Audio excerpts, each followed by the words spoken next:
Okay, so just to go over the signs, Fremont, California. These are really popular within the deaf community, so these are good ones to know. Fremont, Austin. So Fremont, Austin, both bounce up and down.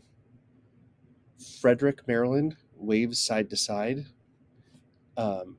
Rochester uses that generic city. Rochester, New York. DC, and Toronto.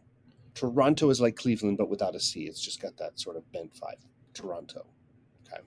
So those are going to take some practicing to get used to. Those are some pretty popular ones. Next snapshot.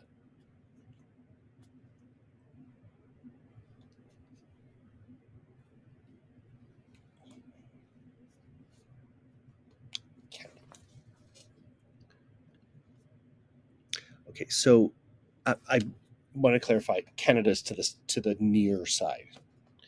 I signed it over here a couple times. It's Canada, near side. So if you're left-handed, it'd be over here, right-handed. So Canada, local, and then variations. Same sign that we saw in the previous one. She also signs accent. This is a sign for like a voice accent, like a dialect, meaning like the difference between a Scottish accent and an American accent, that kind of thing. So accents, even New York, in the boroughs, there's different accents. So boom, boom. There's also, we signed this for a sign accent, if there's different regional dialects. So Canadian ASL has some regional differences. And once again, province, and Quebec, and I should add that to the list, Quebec, and then LSQ. It's the language of signs of Quebec in French, but Quebec itself is predominantly French speaking, so they use a French sign language. Okay, I added Quebec. So next we have the compass points. And most of the time I've seen this, like, here's that you're holding the compass. Captain Jack in Pirates of the Caribbean, right? It leads towards the coin. So compass points. I think they sometimes refer to as a compass rose, but I changed it to points because I think that's more clear. So compass, and then you're going to always follow if you're looking at a map. So don't worry about who you're signing to. You don't have to match for them. Do it for yourself. So north, south, east, west, north, south, east, west. So it doesn't matter if you're right-handed or left-handed. North, south, east, west. Okay, so you always follow those compass points. And then northwest, northeast, southeast, southwest, and center. Okay, all pretty easy. And I'm including videos like this that's got all the vocab in it. So if I miss anything, skip over anything, they're here. And also always double check on what's the sign. It's a good place to look. And we're going to be hopefully getting the Anki decks for flashcards up as soon as we get those videos cut. There's just so many. So then we'll go into the states. Here's a video with all of the states. It's a long one. This is a good one to just keep in mind. This is a good slide to not necessarily memorize, but be familiar with, especially the ones that have signs. Those would be helpful. All the other ones you end up finger spelling at least some of. So pay attention to the ones that do have signs. So Alaska is like a parka or a fur hood. Alaska. Arizona. It looks like the sign for twin, but it's actually more along the lines of dry. So Arizona.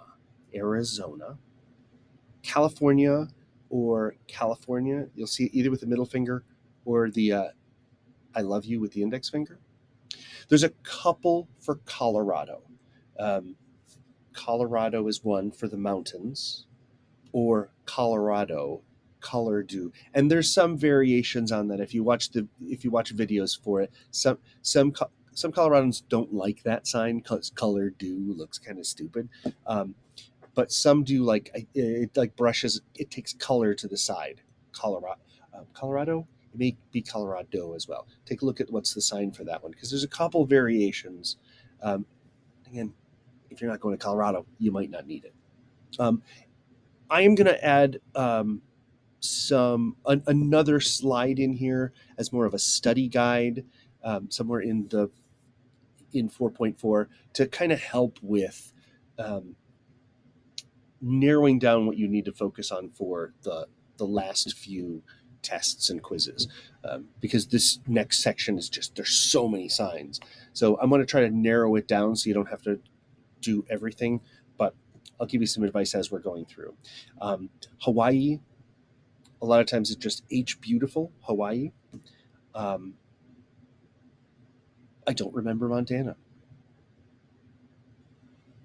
Hold on. Duh. Montana. Completely forgot. Montana. It's a pretty square shaped state, so Montana. New York or New York. It's basically just a Y across the top. Remember, subway is underneath. The subway goes underground. New York is on top.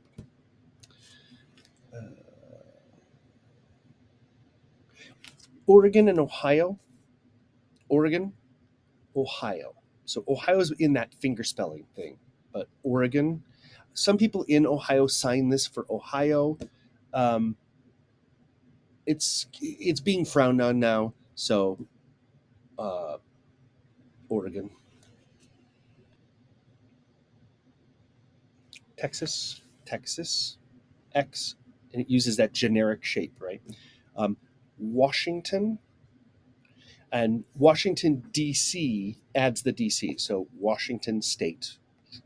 W touches the shoulder and then spirals out, or rolls out. I don't actually know why Utah is here, because the only option we get is Utah, finger spelling it. So I don't know why it's listed in signs. I've got to figure out why they've got it there. Okay, so Maine is this. What's funny is Pittsburgh and Maine have basically the same sign, and I see Pittsburgh can be either side, and Maine is one of them. So let me show you. Maine is to the opposite side, across your chest. So I will recommend, for clarity's sake, Pittsburgh, Maine. Even though it probably is because Pittsburghers do this. Oh, excuse me, gotta sneeze. Okay. Pittsburgh, Maine. Pittsburgh, Maine. I don't know. Okay. It's tough because there's regional differences as well. And then Idaho, Iowa, Ohio, just finger spell those straight out. And then there's abbreviations for all the other ones, usually 2 to 4 letters. So like New Jersey, Missouri, New Mexico, Massachusetts, MASS. So if you just look through those, they make sense. Most of the time, what's nice about those is when you see them, you can recognize them unless they're really fast. Producing them is sometimes more confusing, and then you can just spell the whole state. And usually if you spell the whole state, someone will give you the abbreviation. So that's nice. So sort of practice the receptive version side of this. That will help with, that'll be easier. So, okay, let me go back to here, down. I should probably close my door. I have included all of them in these slides, Alabama, and I will, it just says sign written down. I'm going to put them in parentheses so you know that means what do the sign, because it's really hard to sign some of them. Right. Okay, so you can read through them. Maryland, Maine. These are the ones that you can fingerspell. You can fingerspell all of them, obviously. More here. The big thing to keep in mind is be aware of the ones that have signs. All the other ones are some combination of finger spelling, and they usually make sense on their own. So concentrate on the ones I just said. Now we've got the territories, and a very quick video just showing them. Most people don't know all of them. It's just most people don't know all of the abbreviations for the 50 states if you're going to mail something. So start with the ones that you need to know. And again, I'll give you a study guide to help with the quizzes at the end of the unit. So there are the territories. Major cities. And again, here's a video with them, and underneath some descriptions of what the signs are. Now, some of them are really tough. These are what the parameters are, and the study guide. Hopefully, if you watch the video and then look at this, it'll help. Again, I'll look at this. I'll make a study guide for the end of chapter things to help with, but learn the ones you need to know that will apply to your life. There's a ton of these. Let me change this.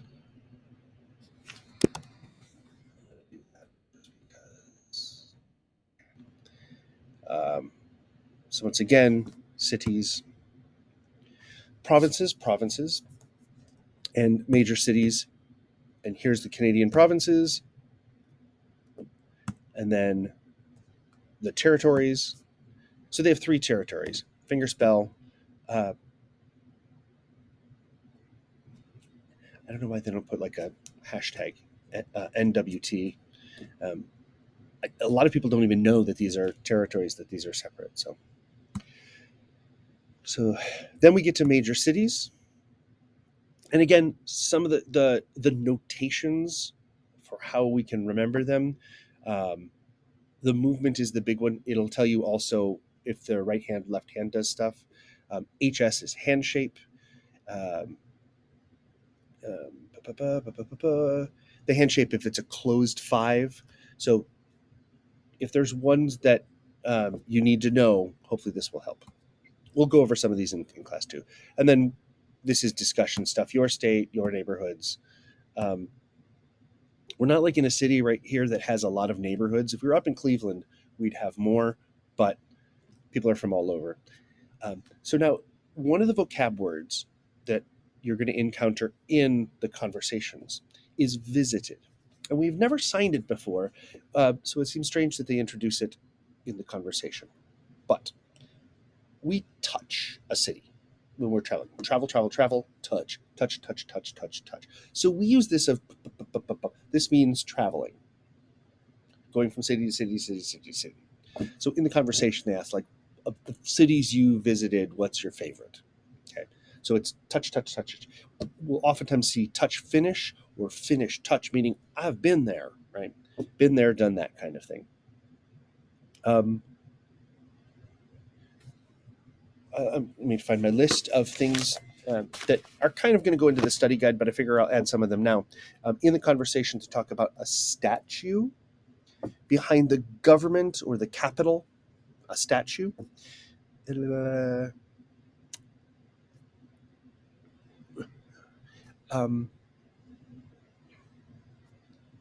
Statue. Oh, huge.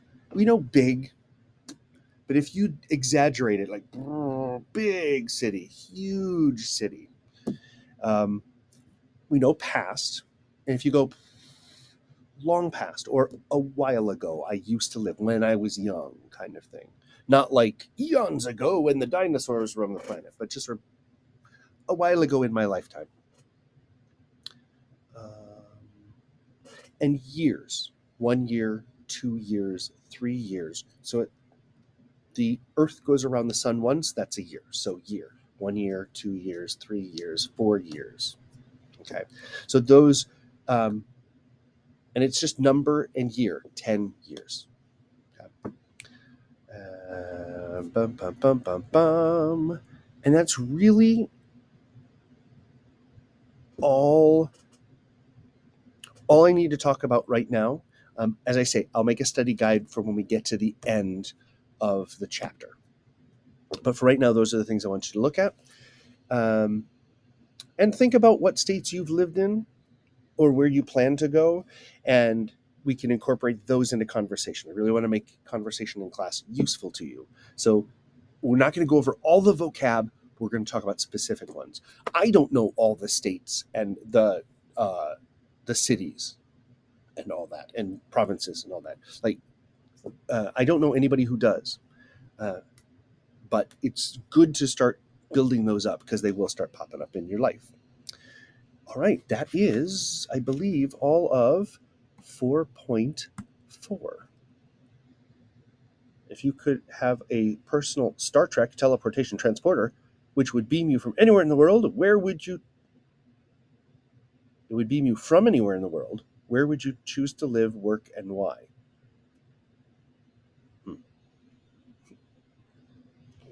Good thought-provoking question. All right, that's 4. More stuff coming.